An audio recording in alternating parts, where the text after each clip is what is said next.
গতকাল সারা ভাঙড় জুড়ে পড়েছে শওকত মোল্লার বিরুদ্ধে পোস্টার।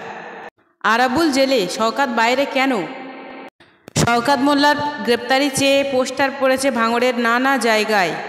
বহিরাগত গুন্ডা নিয়ে ভাঙড়ে অশান্তির অভিযোগ শওকত মোল্লার বিরুদ্ধে। পোস্টারে লেখা রয়েছে, মুখ্যমন্ত্রী দ্বারা স্বীকৃত বোমা গুলির মাস্টারমাইন্ড শওকত মোল্লার এই ভাঙড়ে ঠাঁই নাই। সুগত বসু, কবির সুমন, মিমি চক্রবর্তী এমপি হয়ে কি করছো? শওকত মোল্লা সায়নী জবাব দাও। ভাঙড়বাসীর খুনি সন্ত্রাসবাদী শওকত মোল্লা, ভাঙড় থেকে দূর হটাও, দূর হটাও। অর্থাৎ এরকম টাইপের নানা রকম পোস্টার সেখানে মারা হয়েছে।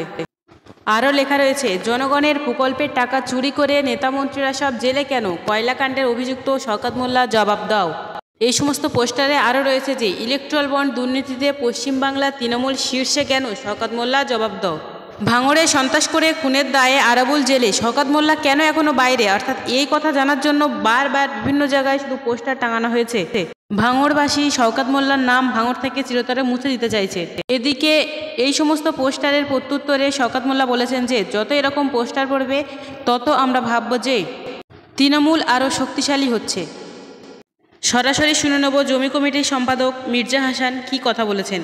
কয়েকদিন ধরে জমি কমিটির বিরুদ্ধে যেভাবে মিথ্যা অপপ্রচার করে যাচ্ছে, সেই অপপ্রচারের জবাব এলাকার সাধারণ মানুষ আজ পোস্টারের মাধ্যমে শওকত মোল্লার মুখের উপরে ছুঁড়ে মেরেছে, একেবারে পুরো বাজার ভরিয়ে দিয়েছে।